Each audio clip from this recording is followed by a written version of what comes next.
What's up guys, Noah from Stage 3 Motorsports here, and today I'm going to be showing you how to install a new intake panel filter in your Toyota Tacoma. Now ours has that 3.5 liter V6 and it's pretty simple to get these installed. We're going to be doing a K&N pre-oiled drop-in filter here for ours, but the steps are going to be exactly the same if you're just dropping in a new paper filter to replace it. So I'm going to set this out of the way real quick. And obviously, first things first, you're going to want to pop the hood, make sure the engine's cooled off a little bit, you don't want to burn yourself. And we're going to come over to the side here on the passenger side. There's two clips here on this air box, and you're going to want to just push down on them like that. You'll see they're kind of spring loaded, and then you'll bring the little metal hooks up that are connecting to the bottom part of the air box. And from there, you can kind of wiggle this forward, and there's enough play in this hose that you really don't have to disconnect anything else. You can see that our paper filter is right here. I'm just going to lift that out. And really, our paper filter is actually in pretty good shape. This one's pretty new for this truck, so it's not a huge deal, but we're going to set that off to the side.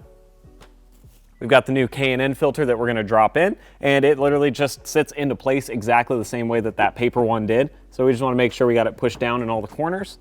And we're going to lift these little latches up again. Now, when you're reseating this, there is some black plastic tabs that are going to slot in down there.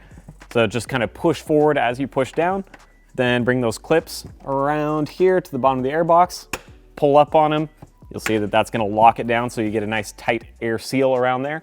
And really, that's all there is to it. One thing to note here with those K&N filters is I have it dropped in and it's actually oiled from the factory, ready to go, so I didn't have to oil it before I put it in. But since they are washable and reusable, once you come back later and you've had some miles on the truck and you want to pull it out and clean it, you will need to wash it, let it dry, and then re-oil it with actual filter oil from K&N. You don't want to just spray some random oil in there or soak it in WD-40 because that's going to do some bad things to your motor if that drips through.